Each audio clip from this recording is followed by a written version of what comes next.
মহাকুম্ভে স্নান করতে গিয়ে নিখোঁজ কাকদ্বীপের এক মহিলা। দক্ষিণ পুকুরবেড়িয়ায় বাসিন্দা মালতী দাসের খোঁজে পুলিশ। আরো একবার জানিয়ে রাখবো, কাকদ্বীপের এক বাসিন্দা মহাকুম্ভতে গিয়ে ফের নিখোঁজ হয়েছেন। মহাকুম্ভে স্নান করতে গিয়ে নিখোঁজ কাকদ্বীপের এক মহিলা। এই মুহূর্তে আমাদের সঙ্গে ফোন লাইনে রয়েছে প্রতিনিধি প্রধান মানুষ। এখনো পর্যন্ত কি জানতে পারছো?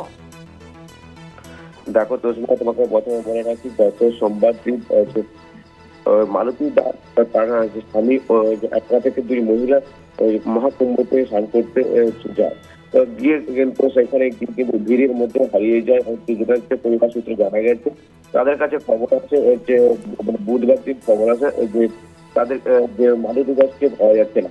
বহু খোঁজাখুঁজি পরে কিন্তু তার স্বামী, কিন্তু আমরা তার স্বামীর সঙ্গে কথা বলেছিলাম, স্বামী যদি হচ্ছে ফোনের মধ্যে যে এতই ভিড় ছিল, সে ভিড়ের মধ্যে হারিয়ে গেছে। কিন্তু পুলিশ প্রশাসন যে ওই মহাকুম্ভতে পুলিশ প্রশাসন বা হচ্ছে বাসিন্দারা খোঁজাখুঁজি করছে ইতিমধ্যে। তারপরেই বলে রাখি, ওই পরিবারের সদস্যরা ফেসবুকে কিন্তু যে মানুষ ছবি পোস্ট করে বলে যে এমন বিজ্ঞাপন দেওয়া হয়েছে।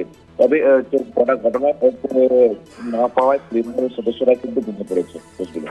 ধন্যবাদ তোমাকে মানুষ। আমরা কথা বললাম প্রতিনিধি প্রধানের সঙ্গে।